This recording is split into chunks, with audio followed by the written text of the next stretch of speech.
Hello and welcome to POCast.com. I'm really super excited to teach you this section of protocol and HTTP. I think this is the most important topic you should know. And without this knowledge, you cannot be a pro in web. Let me ask you something. Do you know how web works? What protocol does it use? Can you define what is a protocol and how the message is exchanged in web? Do you know HTTP inside out? I don't want to bombard you with the questions or convince you to take this course, but I really believe that without the solid foundation of HTTP, you cannot understand complex concepts out there. And I want my students to talk like a pro and really understand it without leaving anything behind. My promise to you in this course is that after you finish taking this course, you will have a different perspective about how web works. Yes, it is like that moment when Neo finally understands the matrix in the movie. So, jokes aside, you will learn something serious stuff here and will pick up plenty of jargons and concepts around HTTP. Remember this, everything you do in web, most of the jobs is get done by the HTTP. There is no prerequisite for this course because I'm gonna start from scratch, from ground zero. So let me walk you through what topics I'm gonna talk in this course. We'll first understand what is protocol and what that word protocol actually means. Then we'll correlate that protocol world with the web world. Then I'll explain to you what is HTTP, and then we'll show you how web uses HTTP to exchange the message. Then we understand basic theory behind HTTP, that is request and response. We look at HTTP port and content type. Then we'll understand request methods like get, post, put, etc. Finally, we'll try to understand what are the HTTP responses, what are the different numbers that represents the status codes, and then what is the meaning behind it. The most important thing you will learn are the new jargons, very helpful for future lessons. So please don't skip this lesson. I don't know what level of understanding you have about this course, but I will start from scratch. I will expect it's a ground zero session. I'll assume you are hearing about protocol and HTTP jargons for the first time and trying to understand it. So let me start the course with this understanding. So what is the word protocol actually means? Protocol in general English means agreement, contract, arrangement or deal. So in order to achieve something, we get to an agreement, we agree a deal, or we sign a contract, or we get to an arrangement. That's a real life scenario. In a communication scenario where two people want to communicate, they can make an arrangement, they can make an agreement, they can make a deal, or they can make a contract to talk in a language they both understand. Let's imagine you go to a new country. Then you will make sure you speak in English. Why? Because it is a protocol that you think everyone will understand. Same like body language. It's a protocol that many people will understand. So you use them. You can communicate only when you have protocol or a common understanding with the other person. Means both agree to a protocol. You can even say this, protocol helps to communicate. I'll give you one more definition. An agreement on a common language to communicate can be defined as a protocol. So remember this understanding of protocol. It is a contract to communicate. Let me give you another simple definition. Protocol is nothing but a set of rules to communicate. We can even call this protocol as communication protocol to make sense in the context of communication. Yes, I know, I repeated the same definition in different ways to make sure you can understand it. And I hope you understand the definition of word protocol. If not, then go back and listen again and make sure the definition stick to your vocabulary. Here onwards, I will use the word protocol, which I actually means are some kind of rules used to communicate. That will be my understanding. Next, let's define HTTP with the use of the new word that we just learned, that is protocol. Before we jump into HTTP, I want to bring the context of understanding to system level. We learned protocol as in general, right? Now let me bring you the same definition when two systems want to communicate. If human can communicate via protocol, then why not computers? Yes, computer can use a protocol to communicate. Let's say two systems want to communicate, then they have to agree on a protocol so that when they talk to each other, they understand what they are interpreting. And if the protocol is changed, then they have to re-agree on what is the new protocol that they're going to communicate on. Let's take this concept further. If you just look around yourself, we use protocol everywhere. When we connect to our home Wi-Fi, that's a Wi-Fi protocol. When we transfer a file to a server or download a file from a server, we use an FTP protocol. When we send emails, that is transferred by an email protocol. Everything that we do has a protocol, and we cannot change the protocol. Like we cannot send email with an FTP protocol, or we cannot access Wi-Fi with an email protocol. So every protocol has a set of rules, and with that rule you can only do a specific job. You must use the right protocol to communicate with the right device. Means you should talk in the device language in order to communicate with the device. If that device speaks Wi-Fi, then use that Wi-Fi protocol. If that FTP server speaks FTP protocol, then speaks in FTP protocol. That's basically how humans interact, right? If you and me understand a native language, we might be talking in that language. I hope you're getting the idea. The point I'm then trying to make is we use specific protocol to communicate to specific devices. Let me now define what is HTTP with the context I just explained to you. HTTP stands for Hypertext Transport Protocol. So let's look at the definition one by one. What is hypertext? Hypertext in general English means text that is displayed on your computer screen. And transport means the text that is being transferred. Protocol means, I bet you know what protocol is. Well, I repeated it many times. It is a rule to communicate. So let's look at things together. HTTP is nothing but a protocol that is used in the web to transfer that hypertext onto your computer or transfer over between the machines. Let me give you a simple definition. HTTP is a protocol used to communicate in web by machines. So don't assume HTTP can do everything between the two systems. HTTP typically used to transfer text between the machines on the web. So web is a very big word there. Yes, web is a keyword that we need to really understand. Then you can understand what is HTTP stands for. Web generally means it is an interlinked systems or network of networks. You can imagine like large number of systems connected with a one wire, and many systems can exchange information, and also every system connected in that network has a unique name to it. And using the web, using that network of networks, we can access any data that is available in any of these systems. It could be document, images, audio file, video file, any files. So let me again walk you through what is the context here. Web basically means there are large number of computers connected together with a single wire, and then each system has many files in it. So typically what you're trying to do here in the web.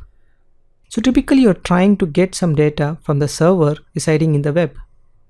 And what actually helps you to get the data? HTTP is a protocol that helps you to fetch that data from the server in the web. Again, it has the rules that we need to follow, and this course is all about learning those rules. In the next sections, I'm going to teach you what are those rules that HTTP follows to fetch the data from the servers. And all the things that you do with HTTP, you're trying to fetch the data, or you're trying to send some command to the server within that web to do something with the data, because it is an hypertext, right? So let me give you a simple definition to remember. And don't forget this definition, because this definition will explain what is HTTP. HTTP is a protocol used to communicate in web by machines. And now you know what web means. Let me show you where do you generally use HTTP. If you open your browser, and generally you might have typed podcast.com, and before that podcast.com, there's something called as protocol, and that protocol you might see HTTPS://. We are talking about HTTP, then what that S stands for? Well, S stands for secure, right? And POCast is a secured site. So that HTTPS or HTTP generally indicates what protocol you're using to access the POCast.com website. So POCast.com is a server sitting somewhere in the web, and you're using a browser to access the site.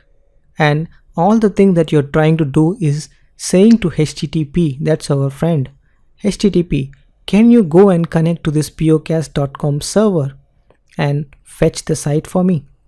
And that's how the protocol helps us to communicate in the web and exchange the message between your machine and the server in the web. In the web, all the servers are sitting and connected. All the servers hold the hypertext.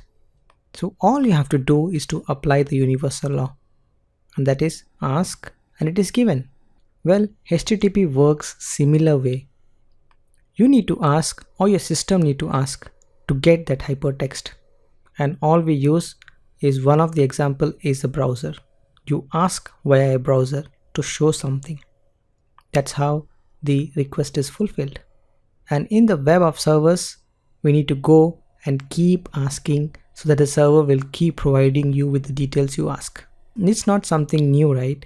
We do it every day. You go to Google search engine, you ask. And then whenever you ask, the Google search engine will execute something and fetch the data for you. If you're looking at the diagram, there are two roles. That is a new jargon there. Understand this jargon because I'm going to follow this jargon throughout this course. The role on the left hand side is called requester, and the role on the right hand side is called provider. So requester is something who request and provider is something who provide. So requester needs to ask the provider, or the requester need to request and the provider has to provide something. Easy to remember this concept, right? Requester will request and provider will respond. Don't forget this diagram and the theory that we just discussed. This is the one of the more important topic or concept behind HTTP. Ask and it is given. If you don't ask, then it's not given. No request means no response. Let's make this definition go one step ahead, and then we correlate with the things we do in our daily life. By now, you should be very clear how HTTP helps to send a request and get the response. Let me bring back another jargon here, that's a client-server technology. In the client-server concept, client is a requester, server is a provider. Client makes a request and server will respond. We do this every day, right? We type the URL in the browser, that is your client. And then once the request is sent over to server, the server will respond back to your client. And what is helping us to communicate between client and server? When you do it over web and you want to access hypertext, it is the HTTP protocol that will help to send your request to the server and receive the response from the server to your client. And thanks to Berners-Lee, the gentleman who has invented this concept and make it available for us. Next, let's look at how HTTP communicate, or what's inside this protocol. So we understand there is some kind of request and response to happen in order for us to communicate in web. And HTTP is our best friend who helps us to do that work for us. Let me show you the demo on how real time this works. Obviously you won't understand everything shown in the demo because we did not learn how HTTP talks and what is its language. But I want to make you understand that there is a request and a response. Let's look at it. So let's look at how HTTP is used to send a request and get a response. So I will visit a site and now I will press F12. This will bring up the console and you have to go to the network tab, click on the network tab, and then you will see some information here, right? First thing we'll notice what is a protocol. Okay, so if you look at the URL, you're actually using an HTTPS URL, right? As I told you, S stands for secure, right? So HTTPS is trying to help us to go to this server and trying to fetch all these files for us. Okay, let's look one more time. So HTTP protocol will go and connect to the system, download the files. So all the files that is available on pocast.com server will be downloaded by this client. So this browser is a client, or this browser is a requester, and pocast.com is a provider, or a pocast.com is a server. Okay, so let's look at the pocast.com request. So when you double click this,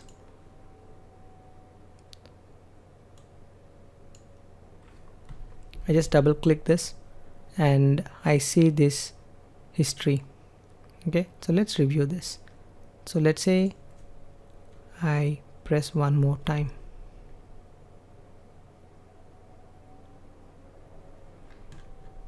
You can go to this tab, then you can see different tabs here: header, preview, response, cookies, and timing.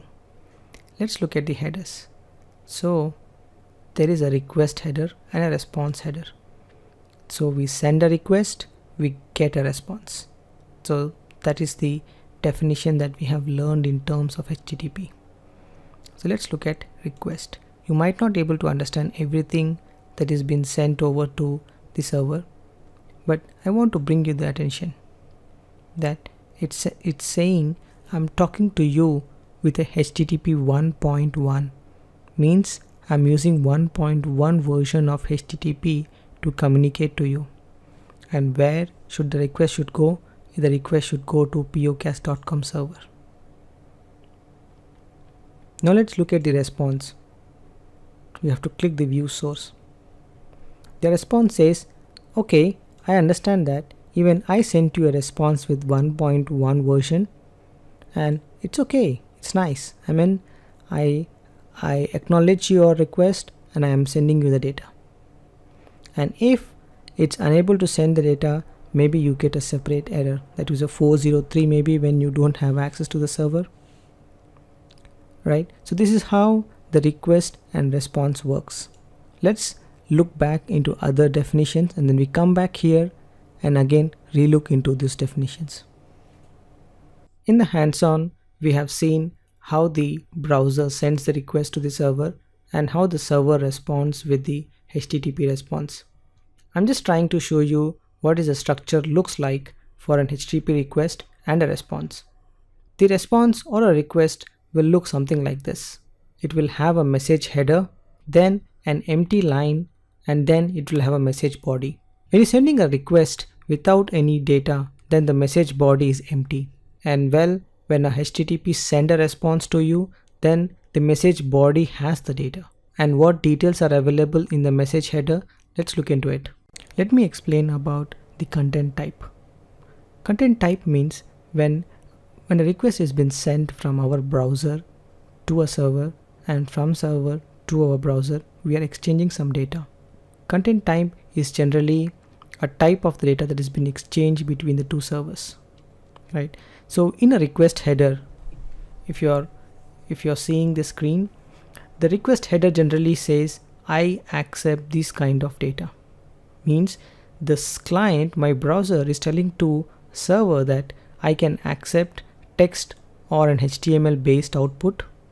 I can accept an HTML and XML based output, and I can accept XML or an image, or actually it accepts everything, right? It's saying I have the capability to accept all these things, and that's basically a content type. So request headers is basically a header sent by my browser to the server stating what I can accept. And when the response is being sent from the server will tell us what is being sent over. So the response use the field called content type, and then it's actually mentioning text.html, which saying I have sent you the HTML files. And HTML is a generic content type, can include CSS, JS, JavaScripts, can include your HTML files, all those things. So this is a very key concept when you deal with request and response. So let's say you're writing a program. Let's say you're sending a video file, right? And then you want to send the content type to a type video. So you can write a program. In the program, you generally set the request header to say, I'm not sending a text, I'm sending a video.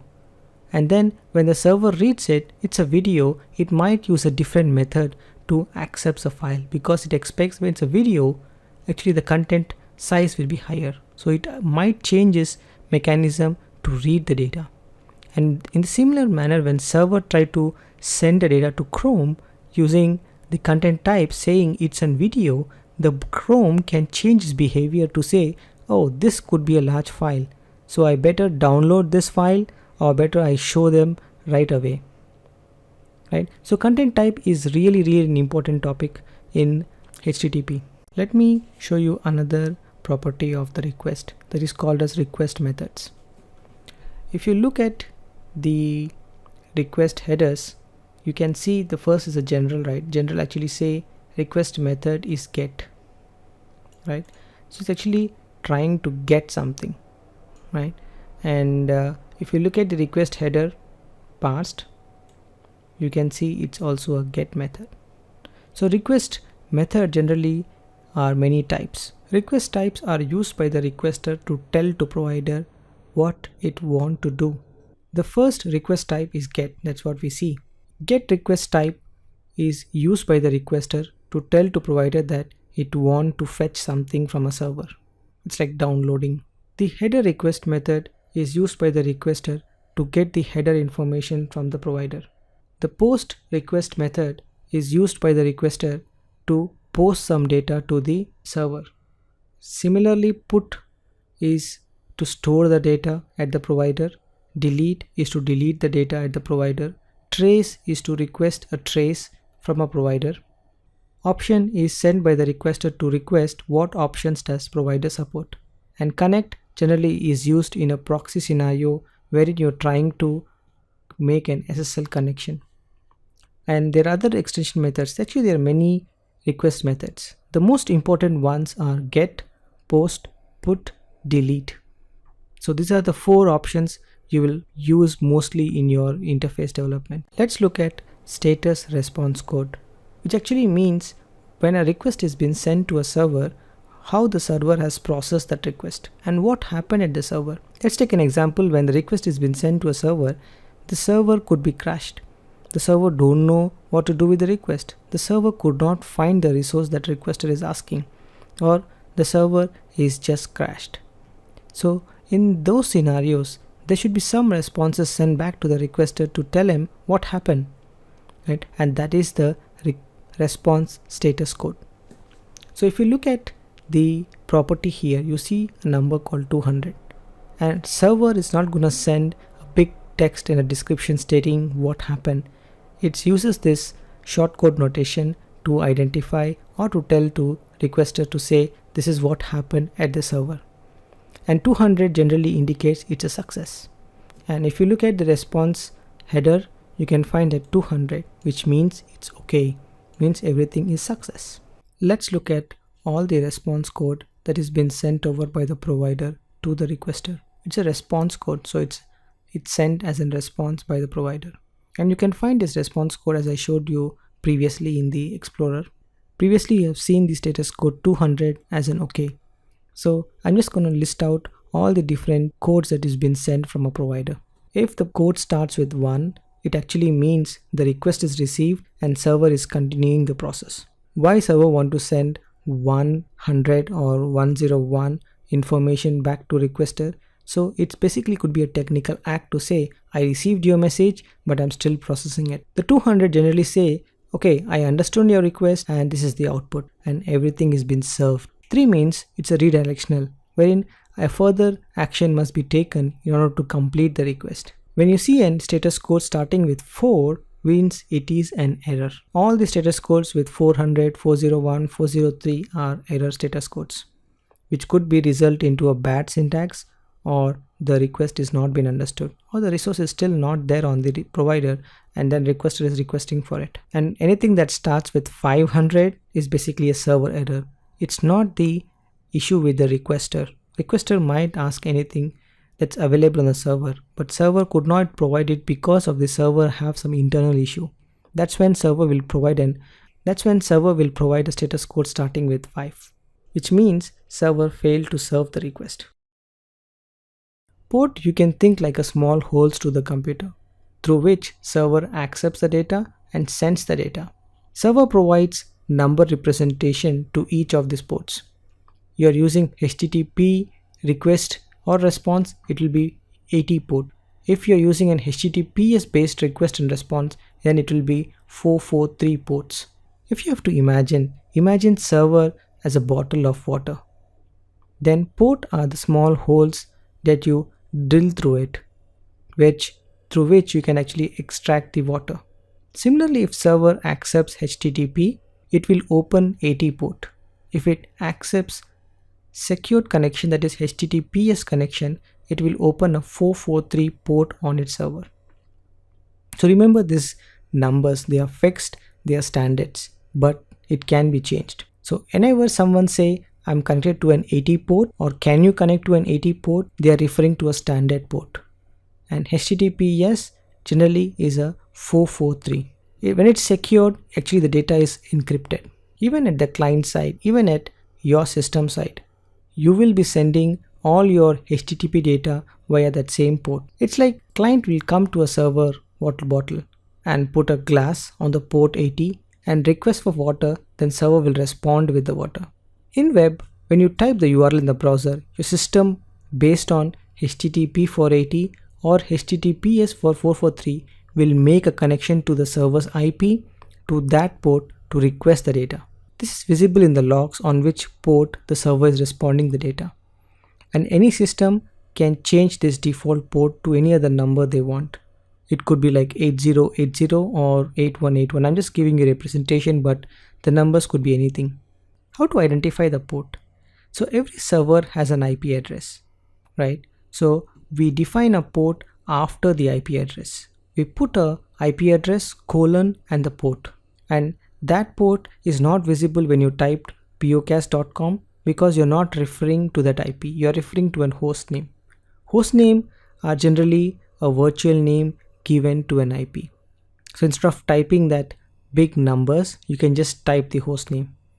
And in the background with the protocol, let's say I'm using a protocol called HTTPS, I'm automatically routed to 443 port on that specific server. And let's say you are using a PI or a PO server, you will always use a custom port. You might not be using an IP address and imagine the HTTPS will connect to 443. That's not going to happen. The PO or PI servers will actually have a separate port. So every time you access that URL, you will use the host name or the IP colon the port name to access that port and saying that using this port, try to make a connection and send the data. Well, in case of FTP protocol, it is 21 or 22. Of course, they are standard port, but that can be customized to any number. So remember, from a HTTP context point of view, HTTP is 80 and HTTPS is 443. That's a lot of information being shared. Let me summarize and redefine or just recap what we have learned. So please concentrate. The first, we define protocol. Protocols are a set of rules to communicate. Then we define HTTP. HTTP is protocol used to communicate in web by machines.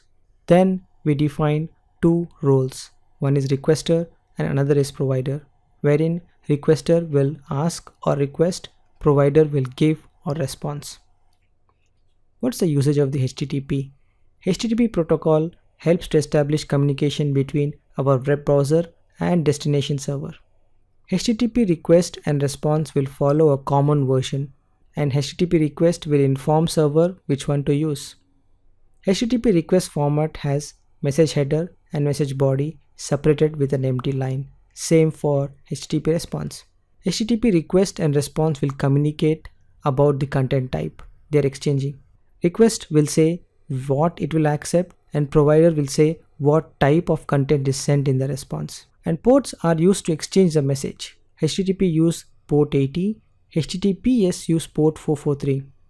And server or client use port to send data and receive data. HTTP request header will have type of request to indicate what it is trying to do, like requesting something, posting something, want to delete or want to store, etc. The commands used are get, post, delete and put. For more info, refer to the slides. Server send response status back to client indicating in the number format. If the server status starts with 1, it actually means informational, 2 means success, status starts with 3, it means redirect, 4 means client error, 5 means server error. Again, refer to the complete list from the slide. Well, good job, you made it to the end. Thank you for spending time to understand this concept. I really appreciate it. Here onwards, when I use these jargons or you read it somewhere, I hope you are not confused. Well, that's the end of this course. If you have any questions regarding the topic I discussed or any clarifications on this topic, please feel free to join the discussion in the forum for this topic, where we can discuss further or to clarify your queries. You can also reach us at support@pocast.com for any kind of questions without hesitation. With that, I will end this podcast and thanks for listening. Have a great day. See you later in next section. Bye.